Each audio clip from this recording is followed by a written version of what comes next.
बिस्मिल्लाहिर्रहमानिर्रहीम। अस्सलामुअलैकुम नाज़रीन, तमाम तरीफ़े ज़ात पाक की जिसने ये कायनात तख्लीक की, और दुरूद सलाम आखिरुज़्ज़मान नबी हज़रत मोहम्मद सल्लल्लाहु अलैहि वसल्लम की ज़ात पाक पर जिनकी वजह से ये कायनात तख्लीक की गई। नाज़रीन, आज की वीडियो में हम बात करेंगे जस्टिस काजी फैज़ साहब ने जो एक रिव्यू पटिशन थी उसको खारिज किया, और इसके साथ साथ एक फटे हुए गुब्बारे में हवा भरने की जो कोशिश की जा रही है वो क्या चीज़ें हैं। अल्लामा सौद हुसैन साहब और बिलावल जरदारी का जो आपस में कंपटीशन है, और इसमें जो साइड ले रहे हैं जस्टिस काजी फैज़ साहब वो बिलावल के ले रहे हैं, ये क्या सीन है, ये तमाम चीज़ें आप लोगों के साथ इस वीडियो में शेयर होंगी। आपसे रिक्वेस्ट ये है कि आपने इसको थोड़ा देखना है, और इसके साथ साथ चैनल पर नए हैं तो इसको लाजमी सब्सक्राइब करें, वीडियो को शेयर करें और कमेंट्स भी करें। जितनी बहन भाई देख रहे हैं ये आपसे रिक्वेस्ट है। सबसे पहली बात नाज़रीन, 1979 के अंदर जुल्फ़िकार अली भुट्टो को फांसी दे दी गई, यानी 7 जुलाई 1977 को पाकिस्तान के अंदर मार्शल लॉ नाफिज किया गया, और ज़ियाउल हक ने ये मार्शल लॉ लगाया, और उसके बाद जुल्फ़िकार अली भुट्टो को और उनके साथियों को नज़रबंद किया गया। फिर इनको रिलीज़ किया गया चंद दिनों के लिए। फिर जुल्फ़िकार अली भुट्टो ने गिलगित में जाकर एक जलसा किया, और उसके बाद अवाम निकली, उनके साथ दोबारा इनको अरेस्ट करके इनके ऊपर मुकदमा चला दिया गया, और उस मुकदमे के नतीजे में इनको सजाए मौत हो जाती है।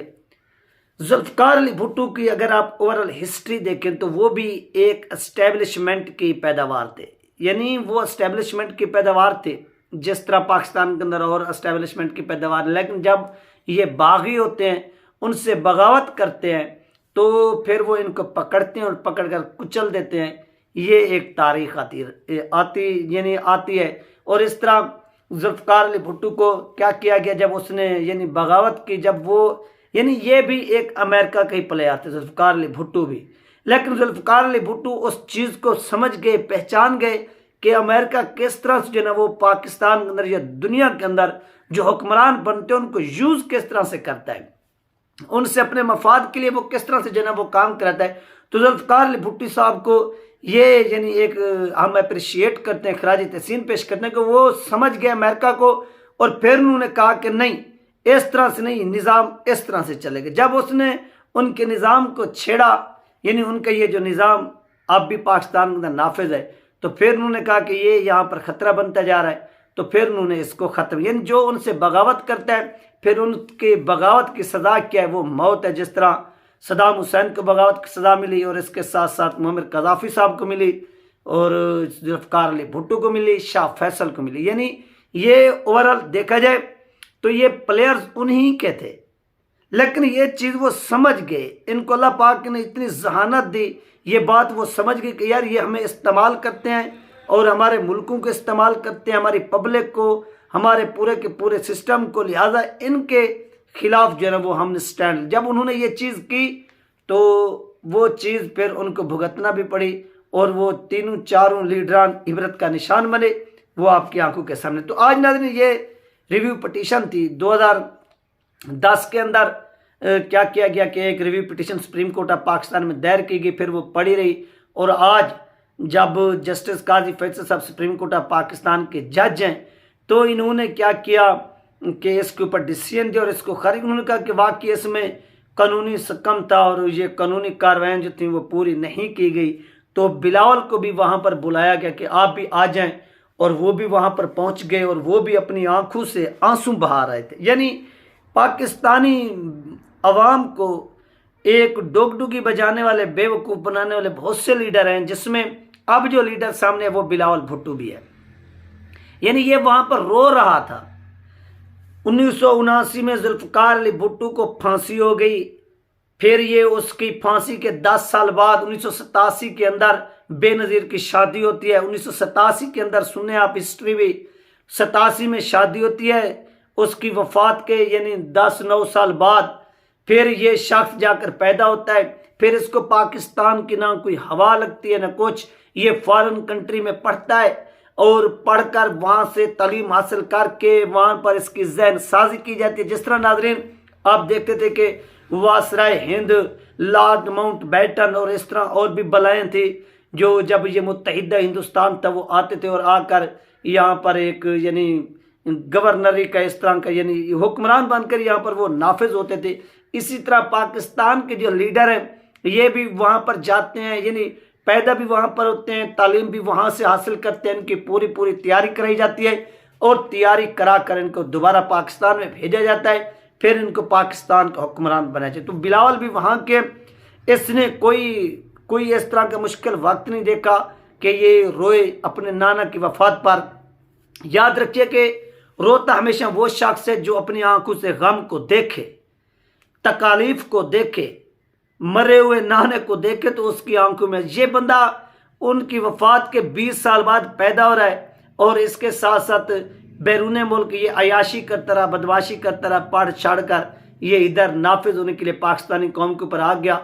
इसने जो आंसू बहाए, इसकी आंसू बहाने का मकसद ये था कि कौम के अंदर मेरे लिए हमदर्दी पैदा हो, कि मैंने कोई कश्मीर फतह किया है या मैंने कोई फ़लस्तीन फतह किया है। इसने कुछ नहीं किया। आप इसकी आंखों के जो आंसू निकल रहे थे आप उसकी टेंशन न ले, ये सिर्फ आवाम को बेवकूफ़ बनाने के लिए ये अंग्रेज़ों का वासराए हिंद है और ऐसे समझ लें कि गोसत हिंदुस्तान था या पाकिस्तान का वासराए पाकिस्तान है और ये आने वाले चंद सालों के अंदर पाकिस्तान का पीएम बनेगा। और इसमें जो सहूलतकारी इस वक्त इसके अंदर, यानी ये एक फटा हुआ गुब्बार है, जिस तरह से बच्चे गुब्बारों के साथ खेलते हैं वो फट जाते हैं तो उनको दोबारा जो है ना वो गांड गुंड कर क्या किया जाता है, दोबारा उनके अंदर हवा जो है ना वो फूंकी जाती है तो वो फूके यानी बड़े गुब्बारे बन जाते हैं। तो यही वो तरीके के जरदारी ख़ानदान के अंदर भी, क्योंकि अवाम के अंदर ये मुर्दा हो चुके हैं, ये डेड हो चुके हैं और इनको जिंदा करने के लिए ये सुप्रीम कोर्ट ऑफ पाकिस्तान में इस तरह से ड्रामे हो रहे हैं, कौम के सामने लाया जा रहा है, फिर इनको लाइव दिखाया जा रहा है, फिर लाइव इनकी जो आंसू हैं वो बहाए जा रहे हैं और ये दिखाए जा रहे हैं। तो ये वो सारा का सारा ड्रामे। अब नदनी जहाँ पर हम इन दोनों का मुकाबला करें, अगर अल्लामा सआद हुसैन साहब का और इसमें साथ साथ बिलावल का, और सहूलतकारी जो इस वक्त बिलावल के हवाले से कह रहे हैं कि अब शहबाज के भाई, यानी जिस तरह नवाज की सहूलतकारी की गई, शहबाज की गई, उनकी हुकूमत बन गई, उसमें भी जस्टिस काजी फैसल साहब का बहुत बड़ा हाथ है। और इसी तरह अब जो बिलावल की सहूलतकारी की जा रही है उसमें भी इन्हीं का हाथ आ रहा है। यानी ये चाहते हैं कि नेक्स्ट जो पाकिस्तान का पीएम बने वो बिलावल ही बने। ये इनका पूरा का पूरा प्लान है, इनका मंसूबा है और इस मंसूबे के ऊपर ये काम भी कर रहे हैं और इस तरह इसके आंसू भी बह जा रहे हैं। आप देखें नाज़रीन, अल्लामा सआद हुसैन साहब पैदा भी पाकिस्तान में हुए, तालीम भी पाकिस्तान में हासिल की और पाकिस्तान के अंदर जितनी भी यानी सैलाब हो, आंधी हो, तूफ़ान हो, ओवरऑल जितनी भी ये कुदरती आफात वगैरह आती हैं वो पाकिस्तानी अवाम के अंदर आपको नज़र आते हैं। ठीक है, आप उनको बगैर पंखों के भी सुला दें वो सो सकते हैं, उनके अंदर सलाहियत है। बिलावल को सुला कर दिखाएं, ये एक दिन भी ऐसे समझ लें पंखों के बगैर ज़िंदगी नहीं गुजार सकेगा, ये तड़प कर जो है ना वो भाग जाएगा। तो ये वो बुनियादी फ़र्क है। यानी ये जेली, जिस तरह से मैंने एक वीडियो में पहले भी आप लोगों को बताया था कि जेली लीडर जो हैं वो कौम के ऊपर थोपे जाते हैं, वो बनाकर पेश किए जाते हैं और जिसमें जेली लीडर अब आपको मिलने वाला है ये बिलावल। और बिलावल की सूरत में ये पाकिस्तान के अंदर जो है ना ऐसे समझ लें इसको वज़ीर आज़म इस कौम के ऊपर थोपा जाएगा और ये कौम इसको एक्सेप्ट करेगी, क्योंकि ये वासराए पाकिस्तान है और इसको बरतानिया ने, यूरोपीय यूनियन ने तैयार किया हुआ, अमेरिका ने, ये बहुत जल्द पाकिस्तान के ऊपर राइज होगा। और असल में जो हकीकी लीडर है वो अल्लामा सआद हुसैन साहब है, जिसकी तालीम देख लें, सब कुछ देख लें, वो पाकिस्तान के अंदर है और इनकी पाकिस्तान के अंदर बिलावल की कुछ भी नहीं। ये वो बुनियादी फ़र्क है और इस फ़र्क की बुनियाद पर कौम जो है वो अपनी सिमत का तयन कर सकती है कि कौम कहाँ पर खड़ी है, किसके साथ खड़ी है और क्यों खड़ी है, किन के जो है वो कारनामे पाकिस्तान के हक में हैं, किन के कारनामे पाकिस्तान के अगेंस्ट हैं। इन चीज़ों से आप जो है ना वो अंदाज़ा लगा सकते हैं। ये तमाम चीज़ें आप अपनी आंखों से देख भी सकते हैं। और जस्टिस काजी फैसल साहब जिस तरह से इसको हीरो बनवाने में अपना किरदार अदा कर रहे हैं, सुप्रीम कोर्ट ऑफ पाकिस्तान में बुलवा कर इसकी आंसू निकलवा कर, और ये अपनी आंसू को जब पूछते हैं तो उसको लाइव दिखाया जाता है। तो ये वो सारे के सारे ड्रामे बाजी हैं जो इस वक्त जो है ना वो पाकिस्तान के अंदर अरूज पर और हो रही है। कौम इनको देख रही है, लेकिन कौम इनकी इस तरह की जो ड्रामे बाजियाँ हैं इसको रिजेक्ट करती है, इसको मुस्तरद करती है। ये नाज़रीन पाकिस्तान के अंदर होने वाली आज की अचीवमेंट है कि जुल्फ़िकार अली भुट्टो को जो फांसी हुई उसकी जो पेटिशन दायर की गई उसको आज खारिज किया गया, लेकिन इसमें यह कहा गया कि उस वक्त जो भी कानूनी कार्रवाई हुई थी वो बिल्कुल गैर कानूनी थी, गलत थी। ये 3 नाज़रीन अहम 3 अपडेट जो आप लोगों के साथ शेयर की गई। इंशाल्लाह मिलते हैं नेक्स्ट वीडियो में। अल्लाह हाफिज़।